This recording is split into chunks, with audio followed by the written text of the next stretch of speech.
you, Ed. Yeah, nice to see you all, and hopefully this talk will be interesting on the basis of the last one. So I'm a geographer, and so I'm coming at it from a long-standing interest in mobility data, and also with relation to health. So I'm going to cover a couple of projects that we've been working on the last year and a half, including one on mobility data.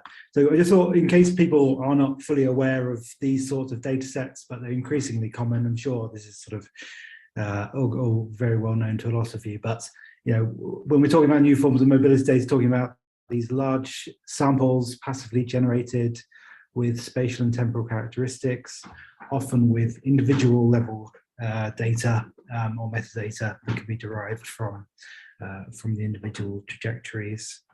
And we can analyze these over large scales, you know, with tests to explore, say, spatial and temporal variation. The sorts of things we're talking about are, you know, your smart cards, your Oyster cards, your bank card transactions, Bluetooth, mobile phone signals, Facebook data, and Google data we already just talked about. But you know, there are lots of issues with these data, so I'm going to talk about a couple of instances of where we've used them.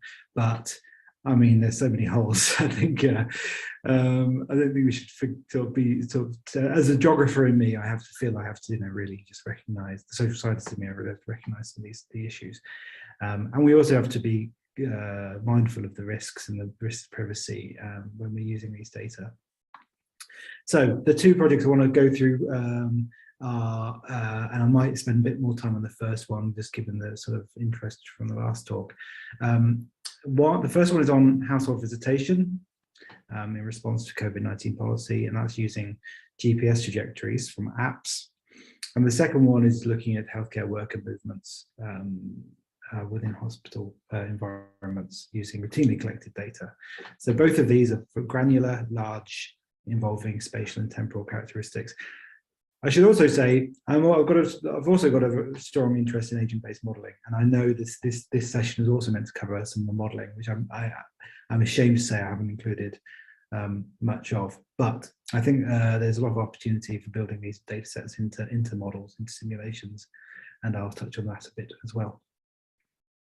So the first bit I want to talk about is our work on household visitation. So you'll be aware that there's been varying policies on household mixing during COVID-19, during the pandemic, ranging from support bubbles to the rule of six. Do you remember all these great terms? It brings back brilliant memories, isn't it? The Christmas bubble, overnight stays. They were all in and out at various times. And there was a lot of discussion about policy adherence and fatigue, but without much evidence, aside from surveys, which we all recognise have issues with biases, from desirability biases, social self-selection biases. So there's been no sort of systematic analysis of visitation to other households and variation over space and demography and time. So that's what we've set out to do. The data set we've used is data from Cubic, who are a company who collects data from apps from consented participants who have apps installed on their phone. The data is collected, made available on their own what's it called, workbench. And it basically enables you to work with the trajectory data, but not extract anything which relates to individuals or anything at a fine scale. So it's sort of like a sort of an area where you can work, but obviously avoid keep within some ethical bounds, which is quite useful. So we were able to basically analyze trajectory data, but extract data, the outputs on an aggregate scale. And so I've given this sort of distribution is the sort of thing you might have for an individual. I've completely made up, just for full transparency, that's completely made up points that I've drawn onto PowerPoint. But it gives you a sense of what you might have for an individual in terms of any sort of data set like this, where you have a cluster of activity around a home location, a cluster of activity around a work location, and a number of other clusters of points over time. And the granularity of the cubic data is such that you can't really analyze anything very precisely in terms of a route. You know, the data is collected much less frequently and really dependent on the device, on the phone moving. So we can analyze longer term activity, changes in activity and movements to different locations. And for this data, we have about 1 million users between the 18 months of analysis that we've done. So to extract a household visit, what we've done is fairly simple approach, or a fairly standard approach. Is use dbScan clustering to identify home and work, to identify visit points, and then to identify home and work locations, the most frequently visited clusters. We've then removed any visit points that intersect with a point of interest, which is a definition from the Ordnance Survey. That point of interest could relate to a bus stop, could relate to a shop, could relate to many features in many different features. And we also removed any visit points in green spaces. So what we've done there is actually very discriminatory. So we've actually removed a lot of activity, and that will become quite important later on. So the remaining points are validated as visits to households or residences by ensuring they're within a 50-meter buffer of address-based locations.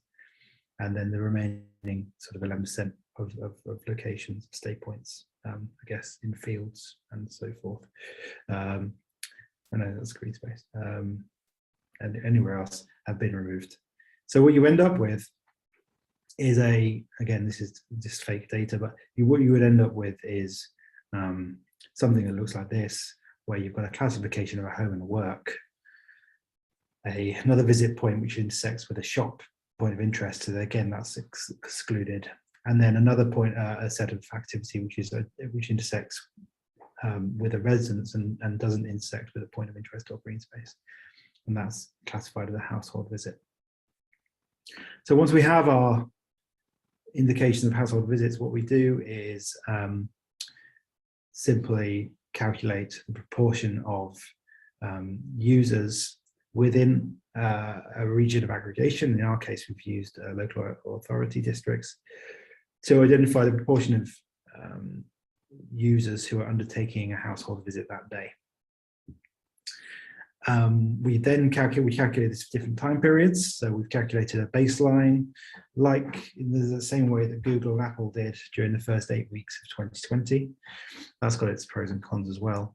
And then we can also aggregate upwards, aggregate our local authorities to, to larger regions such as England, for example. And then obviously aggregate over time periods as well as we see fit. So what we've constructed are as an index essentially of the amount of household visitation occurring in a region at any point in time. Okay. So if we look at this over time, we can start to see some of the interesting patterns coming out. So we've got our analysis period for March till May, discounting our baseline period is March to May 2021, or March 2020 to May 2021. The grey areas are lockdowns, and I'm sure a lot of you will be familiar with the timelines. But obviously we see prior to the lockdown, we see a large decrease in the amount of household mixing occurring according to our data, and then it's slowly increasing over the course of 2020. What's interesting is that some of these,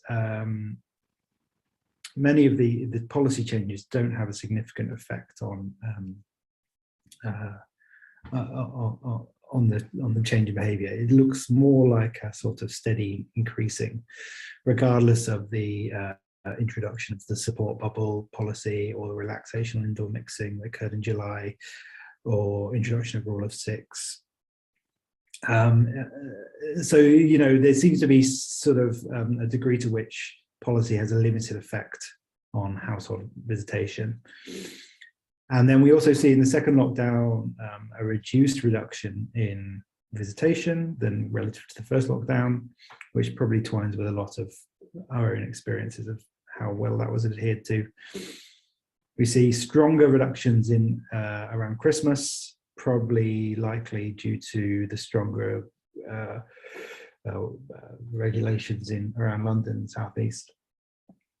And then we see, you know, a sort of lower level of activity around in the third lockdown until we get to about mid-February. And it's interesting because this date here, where we start to see the ramp up of activity, coincides almost exactly with the date at which the vulnerable, I've forgotten the right terminology, but the first groups of vulnerable people were to be vaccinated, so the 14th of February. And after that, we just see continuing increase in activity and household visitation through to the actual relaxation of indoor mixing on the May 17th. So this also can be broken down by over space. We can look at over the whole period. What we see is some areas with higher levels of, generally higher levels of household visitation. London stands out clearly. You can look at it over different time periods as well, different lockdowns. When I said earlier about how we excluded some visits from our analysis, and being quite discriminatory there, we actually probably are underestimating the amount of household visitation occurring in urban areas due to the fact that where a house overlaps with a point of interest, we're not counting that as a household visit. So that's going to be the case where there's a shop underneath a house or a block of flats, or where there's a bus stop outside the house. And these things are more likely to occur in denser areas. So we're being quite discriminatory there. And then we can start to see just clusters of just a bit more confirmation of the trends you can observe here, which show that London is standing out as a sort of continuing to see household visitation. We can obviously break this down by different regions. We can look at Leicester, for example, differentiated from Liverpool. Leicester's an interesting example because you had extended lockdown, which did seem to have an effect. But then there was, sorry, the orange line here shows the Leicester trends, and then the grey line is the national average. And then you see a sort of almost over compensation of activity after that relaxation of that local restrictions. Whereas in Liverpool, they had continuing issues with cases and various and additional measures, protection measures that went in September. And you can see that activity was basically stayed very low compared to the national average during the latter parts of 2020. Just to sort of emphasising the effects from what's happened in early 2021 in terms of the effect of vaccine rollouts in different regions, the data that we were only able to get the vaccine data over regional level. But essentially, we see what we'd expect is that as vaccine rollout did increase, so did the visitations to households in those regions. And just to head off a couple of questions, representativeness, we did test for it. The data is pretty representative in terms of the population, where the distribution of our users are. At local authority level, we're seeing pretty good representativeness with a sort of slight oversampling in Southeast and London. Although at MSOA level, we see sort of too many regions with no users in them. And then also, just to also, because we also mentioned Google data, Google obviously provide different types of activity. So they were looking at retail, grocery activity, parks activity, transit stations, workplace, and residential. Their residential data is relating to an individual's own residence. And so what we have is something quite different to that. So you see at the bottom here, their residential level obviously increased as during lockdown, whereas we've got something obviously different. We also see interesting correlation, or not correlation, similarity, at least between the household visitation activity and retail and visits to other shops as well, including this slight increase as well in activity after the sort of the initial vaccine rollout has taken place. So I think what this work does is add something new to the discussion around policy and adherence, and also emphasizes some of the spatial and temporal variation in those policies.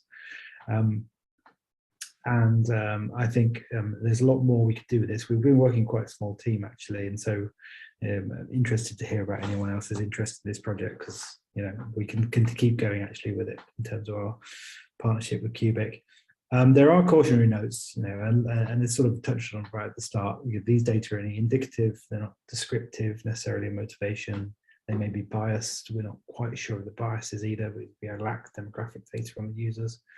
But I think there's a lot of scope here for further work. And also, as I said, I think there's a role for these data in models, certainly for informing visitation rates in any model. I'm biased towards agent-based models, but I'm sure any model would be happy to include. Well, maybe it'd be interesting to hear how other people have modelled household visitation in other models.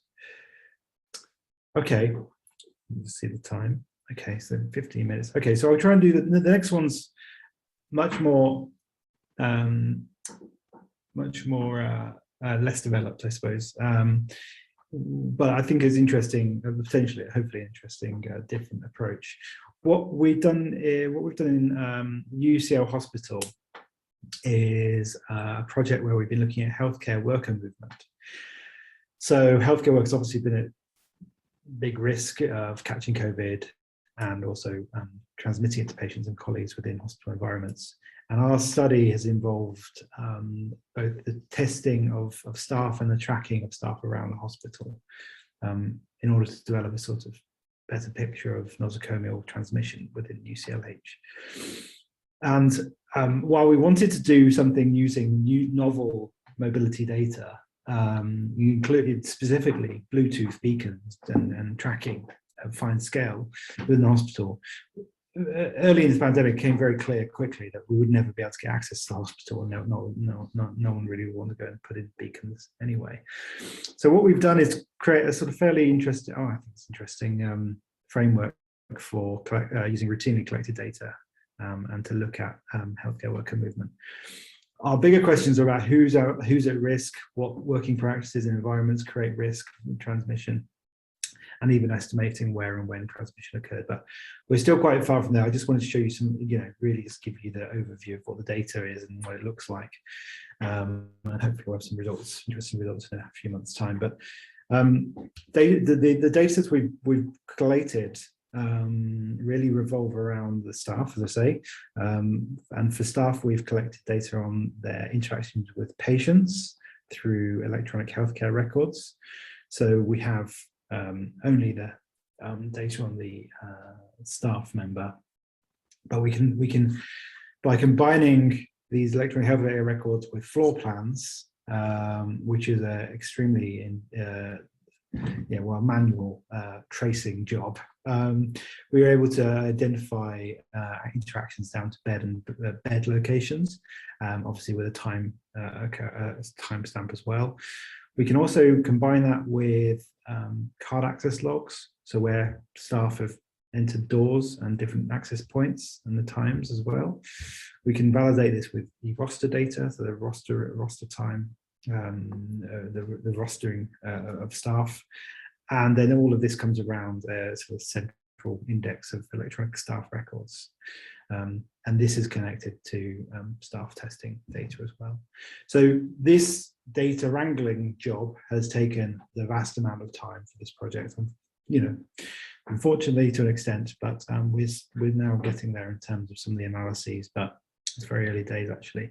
But what I think is just useful to sort of show what we can extract is our figures like this, you know, temporal variation in terms of door events, patient contacts, and what we've broken it into is 4 different periods: a baseline period prior to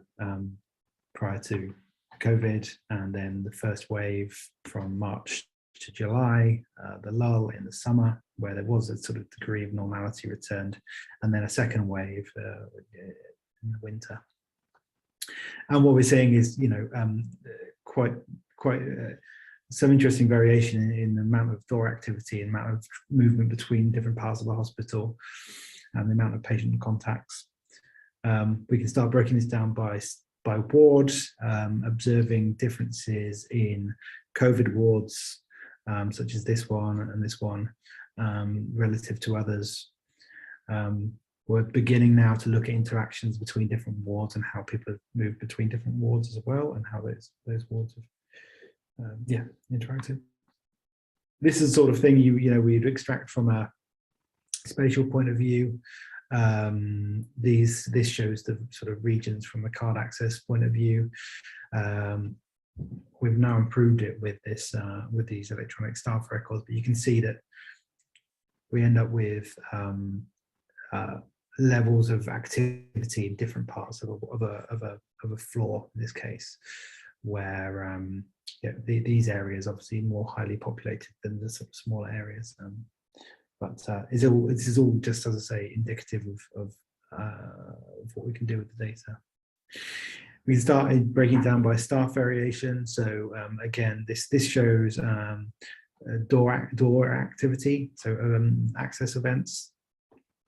And you can see that this is also broken down by the different periods of the analysis. So the red dot is the baseline, the blue dot is the first wave, the green dot is the summer lull, and the purple dot is the second wave. So we're still trying to interpret this data, but I think at this point it's interesting the fact that we can start to see the porters and the cleaners and the estates teams do move around more. They visit more doors than than doctors and nurses do, which is at least a face validity for our data. And then we can also look at this in terms of patient interactions, and we see nurses and healthcare assistants much more in terms of higher levels of interactions with patients. So this is now where we're going towards, and this is extremely early work, but this was using some of the testing data was to model the factors that might result in someone testing positive, based on the 2 weeks prior, their movement behaviour 2 weeks prior to the test, to the positive test. And we've taken a sort of DAGS approach to this, but you can start to see some of the things that occur which are interesting and sort of confirmative of some of the other trends we've seen in other papers. So that BAME staff are at higher risk of testing positive. There's the occurrence of higher numbers of COVID patients is again another factor. And then we start to see other interesting things, like the fact that people who are working night shifts are also more likely to test positive, and people who are seeing more unique patients also seeing a higher likelihood of a positive test. But these are early indicative works, so I wouldn't take this as read, but I think it's just quite just really this bit of work is to show that what's possible really. So yeah, I think the point is we can use mobility trajectories to highlight behaviours in hospital contexts, almost taking a mobility data point of view to a smaller scale context, and they can provide indications of different types of behaviour, although still questions are outstanding about the production of the data, interpretation of data. We've been on site, we've done our own observation studies, but we still do lack some of that insight. And we are linking this data to simulation, so we're actually building a COM-B model of social distancing within an agent-based model. And then I think we're in an opportunity obviously to add in other data. But I'd also, this disclaimer is that, we spent a lot of time getting even to this point. So they say in data science is 80% wrangling data and 20% analysis, but this has been more like 95 to 99% wrangling or paperwork. So if anyone's interested in this data and has ideas, we can sort of talk about collaborations, as it's quite an interesting case anyway. So there's some acknowledgements on the left. The RAs have been involved, and the projects, as you can see, MRC, SRC, EPSRC, this is very multidisciplinary stuff. So I think that reflects what the approach we're taking. So thanks. Thank you very much, Ed, for a really, really good presentation. Now I've got to look out for any hands, but we do have a couple of questions in chat. I don't know if you can see them, Ed, but the first one was from Samuel Brand. He says, I've seen similar trends, for instance, drops in mobility/visitation after measures, then slow return towards or above Feb 2020 baseline, but measures fatigue is also debunked. So how best to understand the increases, Ed? So, do you want to move? I think the problem here is that I put the question in before you had a slide up saying that this was like a next thing you want to answer. So I'm sorry about that. I guess it's the $1 million question of which you kind of put up a slide immediately after I put the question on, go like, we can use this data to try and understand this question. So yeah, so sorry, I skipped to the end of it. Apologies. That's okay. No. Yeah. Well, thank you then. So it sounds like you were a little bit hasty there, Samuel. We've got something from Gavin Long here. Did you identify any correlations between increased household mixing and the number of COVID cases in areas? Yeah, it's a good question. I mean, this is all we haven't done actually, and this is a thing we do need to get on and do. It's a bit of a capacity issue on the project, to be honest with you, and this is I think there's a lot of things we could do in terms of demographies as well, and I guess there's basically a whole piece of modelling we could do still, but we haven't done. So no is the answer. All right, thank you, Ed. Right, so before we break for sort of tea and coffee break, do I have any more questions? I can't see any hands raised, unless Maha can see them and I can't. But no, I can't see. Oh, Ed. Hopefully, yeah, just a brief one. I guess just on that operational side of things, thank you for that. That was a fantastic talk. And so just at the end, talking about trying to build in like the COM-B model framework, and then obviously the interdisciplinary nature of everything. It's in terms of like, I guess, building the team to be able to bring together all these components. I was wondering if for your insights on just how long that's taken to have like the relevant expertise to get to that point. And I guess maintaining that, I suppose, aiming that too. Yeah, that's been very interesting. We are a really diverse team on the SAFER project. So it's involving, so Susan Mickey's one leading from a sort of behavioural point of view. Then there's infection specialists from UCLH. There's us who are geographers. So yes, it's been interesting. So we're still working on the COM-B model. I think. Yeah, I don't know what the right answer. It's challenging. I don't know. Challenging sounds very appropriate. Yeah, no, it is challenging, but it's very rewarding. I think people, I think what's been interesting for me as someone who's coming from a mobility data point of view, and agent-based modeling point of view, is taking that sort of those sort of data and that sort of approach to the hospital has been interesting, because people are just like, oh wow, didn't think about it this way, which is very rewarding, and I'm almost waiting for someone to say, oh no, this is wrong, for this reason that you don't understand, but no, I think there definitely is opportunity for different novel approaches to using different data and modeling approaches in those contexts, and yeah, I think it can be quite beneficial. Hopefully it's going to be beneficial. I think some of the results we're starting to get out of the data in particular are quite interesting. I think there's a long way to go still. Thank you, Ed. We are now into tea and coffee break time. So if we can maybe just take one more quick question, if there is one. Otherwise, I would like to suggest that we all have a break now and resume at 2:55 with our next talk. And I'd like to unashamedly plug our next event, which is on optimal vaccination strategies. This is a Juniper linked event again. It will be running on Tuesday, the 14th of December. And if you look on our website, you'll be able to find it. But I think perhaps my colleague, one of my colleagues will drop the link into the chat for you. There it is, Claire, she's so efficient. So please do register away if that would be of interest. So thanks again, Ed. I can't see any more questions. That was brilliant. Thank you so much. Thank you.